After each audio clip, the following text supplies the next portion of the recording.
रहीम अस्सलाम वालेकुम, मैं असदुल्ला खान हूँ। अब हमें पता चला है कि नून लीग ने जो जलसे मनसूख किए थे उससे क्या मुराद थी। उससे मुराद ये थी कि मरीम नवाज़ अब जलसे नहीं करेंगी, शहबाज शरीफ साहब जलसे करेंगे और शहबाज शरीफ साहब जलसे कर रहे हैं, मरीम के बगैर कर रहे हैं और मरीम का ग्रुप भी एक्टिव नहीं है। अब मसलन शेखुपुरा में जलसा हुआ आज। शेखुपुरा में दो बड़े धड़े हैं, एक धड़ा राना तनवीर का है, दूसरा धड़ा जावेद लतीफ़ का है और इन दोनों में शदीद इख्तलाफात हैं। ये शेखुपुरा की सियासत को समझने वाले हर शख्स को पता है, पंजाब के लोगों को भी पता है कि जावेद लतीफ़ और राना तनवीर में बहुत सख्त मुखासमत पाई जाती है और बड़ा सख्त इख्तलाफ पाया जाता है। आज का जो जलसा था ये राना तनवीर का जलसा था। राना तनवीर के जलसे में शहबाज शरीफ साहब तशरीफ़ लाए और उन्होंने खिताब किया।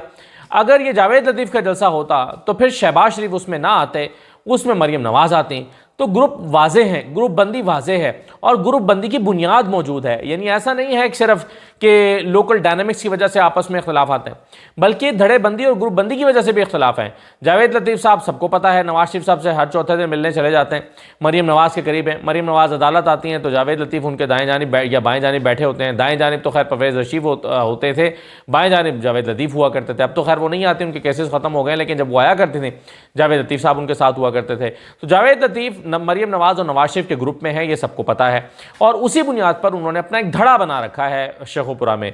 दूसरी तरफ राना तनवीर जो हैं वो हमें साफ नज़र आता है वो शहबाज शरीफ के ग्रुप में है और हमारी मालूमात भी जो लोकल पॉलिटिक्स है उसकी बुनियाद पर धड़े को देख कर भी अंदाज़ा होता है कि ये एक धड़ा है और ये शहबाज शरीफ के साथ खड़ा है।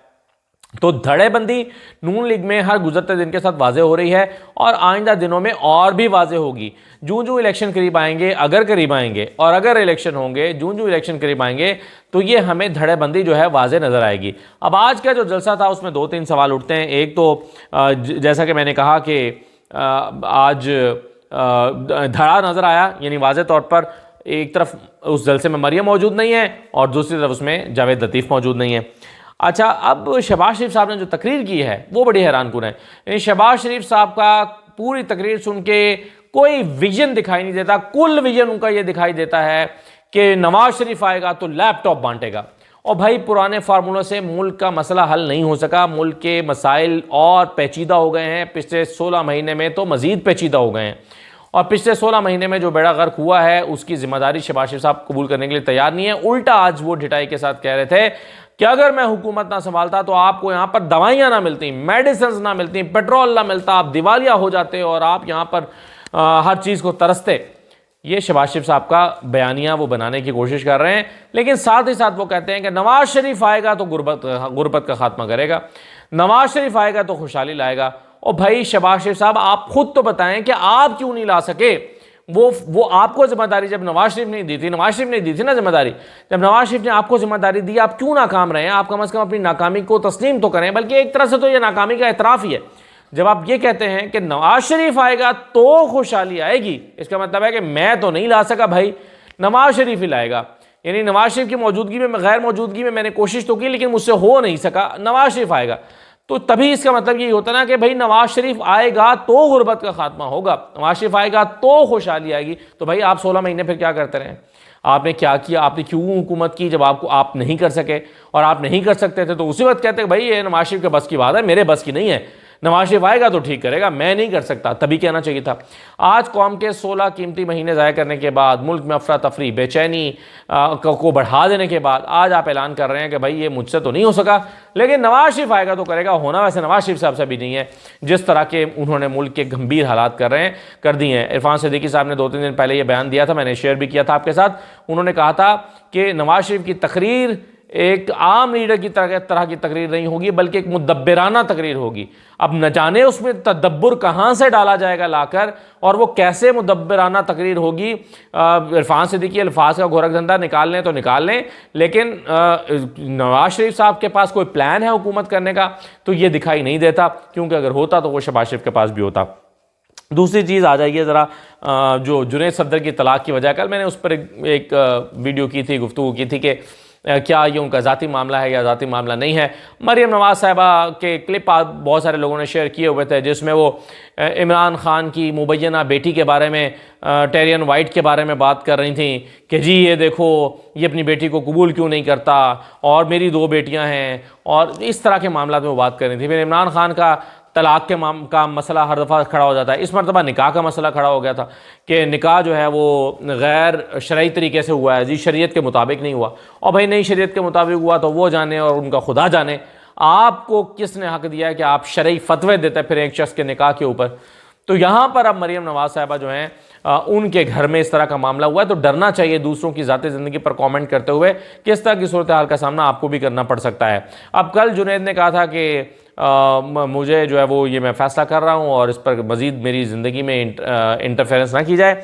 आज टेलन न्यूज़ ने एक स्टेटमेंट चलाई है और कुछ और मीडिया के जानिब से भी मैं देख रहा था, लेकिन उन्होंने इनकी एक आयशा की स्टेटमेंट, पता नहीं अब ये इंस्टाग्राम की स्टोरी है या क्या स्टोरी है, लेकिन बहरहाल वो कहती हैं कि I want to clear a few things regarding the ongoing matter. Allah says in Quran that he created husband and wife to be that tranquillity to each other, यानी एक दूसरे का सुकून बनाया गया है मियाँ बीवी को। Yes, wealth and luxuries of life play an important role in today's world, but that sukoon was absent in my life. मेरी ज़िंदगी में सुकून नहीं था। अब क्या बेसुकूनी थी उनकी ज़िंदगी में, वो आगे जाके बताती हैं। I was never provided with enough love or that sukoon that any wife expect from the husband. I'm happy with my divorce and I want to move ahead in my life for better. Please keep me out of all this as my privacy matters a lot to me, but maybe, ये है जुमला जो वो कह रही हैं, but maybe the then mother-in-law does not understand this basic human thing, peace. वो कहती हैं शायद मेरी सास को इस बुनियादी इंसानी जो एक ज़रूरत है उसका अंदाज़ा नहीं है कि वो सुकून होता है, वो पीस होता है। तो ये मुबैना तौर पर आयशा साहिबा का बयान है। अब टेलन न्यूज़ चला रहा है तो यकीनन ये ठीक ही होगा। ये और भी मीडिया के लोगों ने इस पर बात की है। वैसे मैं डायरेक्टली उनका बयान उनके किसी जो एक वेरीफाइड अकाउंट होता है उससे तलाश नहीं कर पाया। मैंने देखा ट्विटर पे और इंस्टा वगैरह पे, मुझे तो नहीं मिला इस आईडी के साथ जिस आईडी पर है, लेकिन बहरहाल ये स्टेटमेंट उनकी कोड हुई है कि और इसके अलावा जो मज़ीद तफसीलात उसकी ये हैं कि उनके ताल्लुकात काफ़ी अर्से से डिस्टर्ब चल रहे थे और जाती उम्रा में वो रह रही थी और जाती उम्रा में उनका जो है वो उनकी कशीदगी मरियम नवाज साहिबा के साथ बढ़ती जा रही थी और उसके बाद मार्च में या अप्रैल में गालिबन यानी रमज़ान में वो जाती उम्रा को खैर बात कह के पक्का चली गई थी, चीज़ों को वाइंड अप कर गई थी, जाते जाते कह गई थी कि अब नहीं आऊँगी। और ये भी तय पाया था कि ठीक है जब तक कि ये कानूनी मामलात और तकाज़े पूरे नहीं हो जाते कागजात पर दस्तखत करने वाले, तब तक हम इसको अनाउंस नहीं करेंगे। अब वो पूरे हो गए हैं तो अब दोनों की जानिब से अनाउंस कर दिया गया है कि ये तलाक हो गई है। लेकिन इसमें ज़्यादा परेशानी की बात यह है कि मरियम नवाज़ जिनके पास और बहुत कुछ करने को है, सियासत है, वो चीफ ऑर्गेनाइज़र हैं, उन्होंने पार्टी देखनी है, उन्होंने बहुत सारे मामलात को देखना है, लेकिन मैं हैरान हूँ कि वो घर के अंदरूनी मामलात को क्यों नहीं अपने बेटे और बहू पर छोड़ देती हैं। जी ठीक है तुम्हारी ज़िंदगी है, तुम अब ये चलाओ, तुम अपनी ज़िंदगी चलाओ। क्यों वो इतना इंटरवीन उन्होंने किया कि उनकी बहू को उनका नाम लेकर शिकायत करना पड़ी कि मेरी सास को पता नहीं है कि सुकून कितना ज़रूरी है ज़िंदगी में दौलत के साथ साथ। अच्छा देखिए जी, आज वज़ीर-ए-आज़म साहब से सवाल हुआ, उनसे पूछा गया कि क्या पाकिस्तान तहरीक-ए-इंसाफ को इलेक्शन लड़ने दिया जाएगा। उन्होंने कहा हर वो सियासी जमात जो रजिस्टर्ड है वो इलेक्शन लड़ सकती है और अगर किसी को इलेक्शन लड़ने से रोका जाए तो वो पीएम ऑफिस से रब्ता करे। बड़ी अच्छी बात है ये कहा, लेकिन ये जो 3 लोगों को झंडा उठाकर पीटीआई का फ़लस्तीन के हक़ में नारा लगाने की भी इजाज़त नहीं है। आज लाहौर में भी गिरफ्तारियां हुई हैं, लाहौर प्रेस क्लब में कुछ लोग फ़लस्तीन के हक़ में जुमे के बाद आए मुज़ाहरा करने के लिए और साथ में पाकिस्तान तहरीक-ए-इंसाफ का झंडा भी उठा लाए, लेकिन उन लोगों को गिरफ्तार कर लिया गया। क्यों? फ़लस्तीन के लिए वो अपनी आवाज़ पुरअमन तरीके से बुलंद कर रहे थे, ज़्यादा लोग भी नहीं थे, क्यों गिरफ्तार कर लिया गया? बहस इसलिए कि पाकिस्तान तहरीक-ए-इंसाफ, क्या पाकिस्तान तहरीक-ए-इंसाफ का झंडा कलअदम है? क्या पाकिस्तान तहरीक-ए-इंसाफ कलअदम है? इस्लामाबाद में भी यही हुआ है। इस्लामाबाद में भी कुछ लोग निकल आए झंडा उठाकर और उन लोगों को भी गिरफ्तार कर लिया गया इस्लामाबाद में भी। तो कोई पीएम साहब को बताया कि पीएम साहब एक सियासी जमात जो रजिस्टर्ड है, जो बैन नहीं है, कलअदम नहीं है, आम लोग जो 9 मई के वाक़यात में मुलव्वस भी नहीं हैं, वो भी तहरीक-ए-इंसाफ का झंडा उठाकर अगर निकलते हैं तो उनको गिरफ्तार कर लिया जाता है।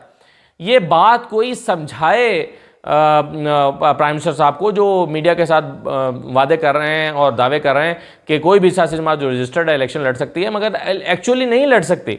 एक्चुअली वो ग्राउंड पर निकलकर आज कैंपेन ही नहीं कर सकती। कैंपेन तो छोड़िए, वो फ़लस्तीन के हक में पीटीआई का झंडा उठाकर नहीं निकल सकते कि जी हम पीटीआई के प्लेटफॉर्म से फ़लस्तीन के हक में आवाज़ बुलंद कर रहे हैं। झंडा उठा के आने का यही मतलब है ना कि मैं पाकिस्तान का शहरी हूँ, मैं पाकिस्तान तहरीक इंसाफ का हिस्सा हूँ और तहरीक इंसाफ के प्लेटफॉर्म से मैं मजम्मत करता हूँ फ़लस्तीन में जो कुछ हो रहा है। लेकिन ये भी नहीं करने दिया जा रहा। तो एक अगर ये नहीं करने दिया जा रहा तो कैंपेन कैसे करने दी जाएगी? एक सियासी जमात इलेक्शन में उतरेगी कैसे? आज भी मैंने आपको सुबह बताया था कि ये पाकिस्तान तहरीक इंसाफ ने जलसे की इजाज़त मांगी, जलसे की इजाज़त नहीं मिली। अब मुतबादल उन्होंने जगह का नाम दिया, अब देखें इजाज़त मिलती है कि नहीं मिलती। लाहौर हाई कोर्ट को इंटरवीन करना पड़ा है। तो वज़ीर आज़म साहब को अंदाज़ा होना चाहिए कि ये तहरीक इंसाफ का झंडा जो है इस वक्त बगावत की अलामत बन गया है। यानी जो शख्स तहरीक इंसाफ का झंडा उठाता है उसको बागी तस्वुर किया जाता है। अब मुझे तो ऐसा लगता है कि शायद अगर कश्मीर डे पर भी 5 फरवरी को भी ये कश्मीर के हक में भी रैली निकालने के लिए निकलेंगे तो शायद इनको गिरफ्तार कर लिया जाए, जिस अंदाज में इनकी गिरफ्तारियाँ हो रही हैं।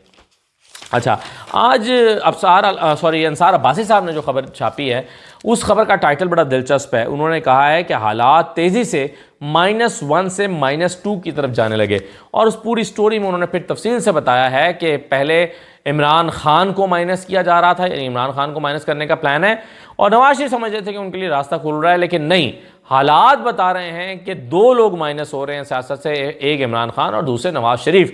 यानी नवाज शरीफ के लिए भी सियासत का रास्ता नहीं खुल रहा और इस अपने तबसरे और तज्जिए की बुनियाद उन्होंने बनाया है सुप्रीम कोर्ट का वो फैसला जिसमें प्रैक्टिस एंड प्रोसीजर बिल में इनको अदालत की तरफ से रिलीफ मिलने का इम्कान फ़िलहाल ख़त्म हो गया है।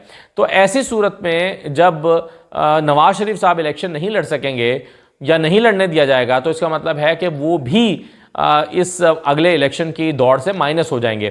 तो इसीलिए उन्होंने लिखा है कि -1 नहीं -2, और -2 का मतलब यह है कि नवाज शरीफ और इमरान खान दोनों को सियासत में हिस्सा नहीं लेने दिया जाएगा या दोनों को इलेक्शन नहीं लड़ने दिया जाएगा। तो नवाज शरीफ, इमरान खान के बारे में तो हमें पहले ही पता है कि उनको इलेक्शन नहीं लड़ने दिया जाएगा, इतने मुकदमात बनाए गए हैं, वो इलेक्शन का हिस्सा नहीं बनाएंगे। गनीमत होगी कि अगर उनकी जमात को भी इलेक्शन लड़ने दिया जाए और बल्ले का निशान इन्हीं के पास मौजूद रहे, वरना खदशात तो ये हैं कि बल्ले का निशान इनसे लेकर इस्तेहकाम पाकिस्तान पार्टी या किसी और पार्टी को ना दे दिया जाए या डंप ही ना कर दिया जाए, ये भी इस बात का भी खदशा मौजूद है। तो बजाय इसके कि बुलंदो बांग दावे करे PMLN, उसको इस हकीकत को समझना चाहिए कि हालात उनके लिए साजगार नहीं हुए। आखिरी बात यह है कि जनाब कुछ अर्सा पहले आपके सामने खबर आई थी कि चेयरमैन नादरा को चेयरमैन नादरा के तौर पर एक सर्विंग जनरल को लगाया गया है। लेफ्टिनेंट जनरल मोहम्मद मुनीर अफसर को चेयरमैन नादरा, अभी कुछ ही दिन की बात है, उनको लगाया गया था। आज 4 बहुत ही अहम तैनातियाँ नैब में हुई हैं, पहले नादरा में हुई और आज हाजिर सर्विस हसास इदारों के अफसरान को, जिनमें से ज़्यादा का ताल्लुक मिलिट्री इंटेलिजेंस से है यानी MI से है, और इनको नैब में इंडक्ट किया गया है। अब इसमें ब्रिगेडियर मोहम्मद खालिद साहब हैं, इनको डायरेक्टर नैब बनाया गया है। लेफ्टिनेंट कर्नल नदीम मुजफ्फर हैं, इनको एडिशनल डायरेक्टर नैब बनाया गया है।